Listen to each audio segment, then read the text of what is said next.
Students, in this class I am going to discuss about the various types of volcanoes. Here I have divided the volcanoes into three parts on the basis of the frequencies of their eruptions. What are they? Number 1 is active volcano. Number 2 is dormant volcano. And number 3 is extinct volcano. Now, by this name, you can easily understand the definition of such volcanoes. So, what is this? Number 1 is active. Active means which is very alive, right? So, what is this?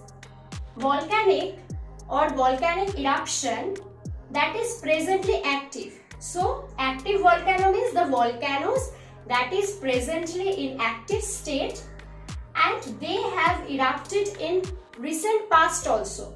So, volcanic eruption is taking place in such volcanoes for beforehand also. This is known as active volcano. What are the examples? Mount Stromboli and Mount Etna. So, what is active volcano?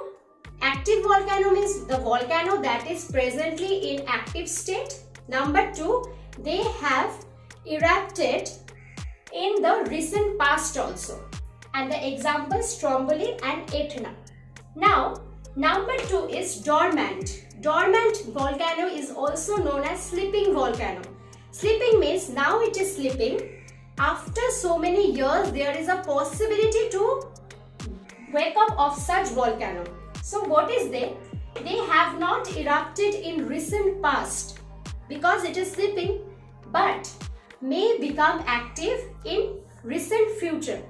So this is dormant volcano. The examples are Mount Kilimanjaro and Vesuvius.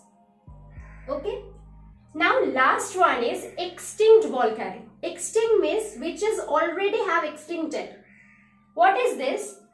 Extinct volcano not erupted in the present geological time period.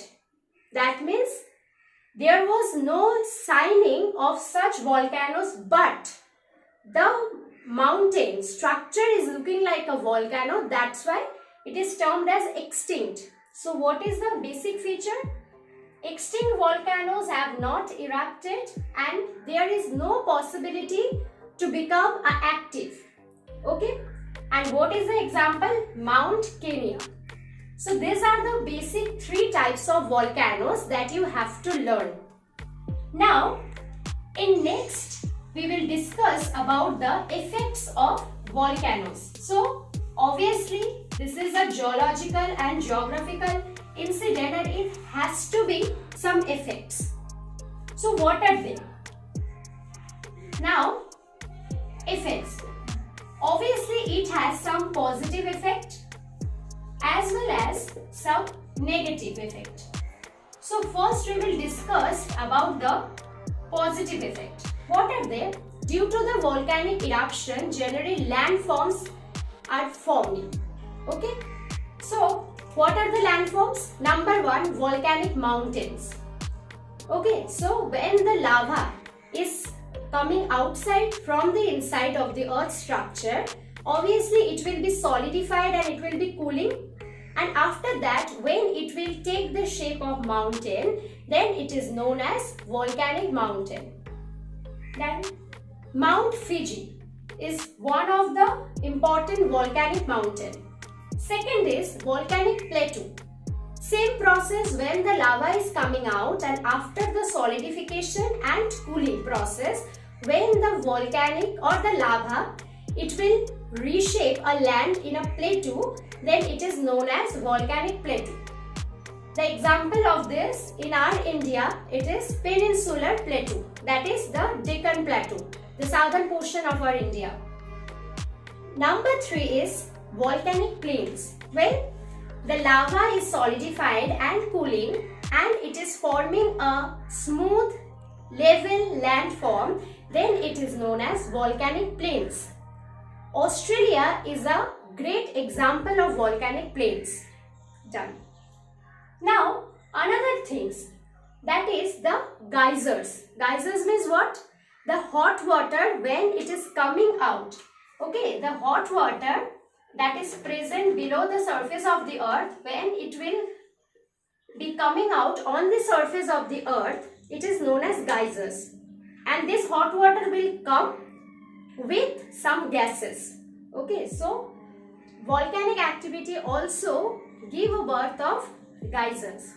And some hot springs that is present on the surface of the earth, this is also the example of volcanoes or volcanic activity. Such examples like in Bakreshwar, in Kulu, there are so many hot springs present on the surface of the earth.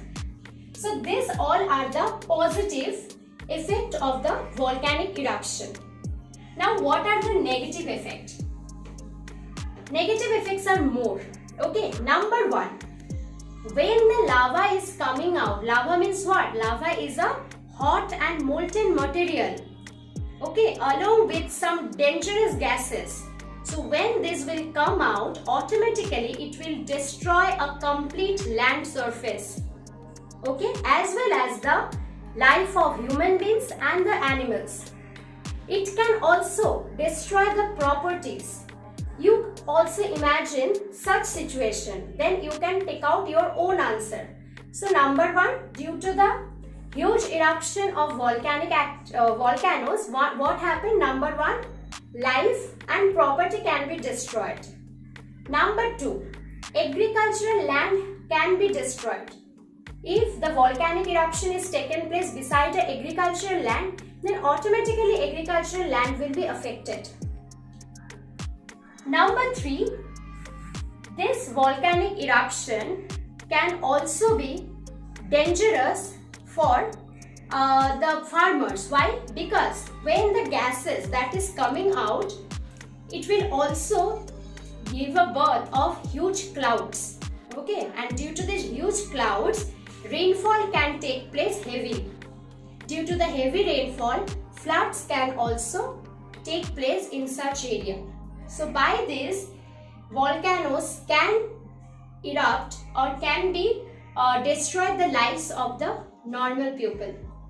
So these are the basic positive and negative effects. If you want, you can search, so many points are available, and please, I am requesting everyone to prepare your notes on the basis of this topic.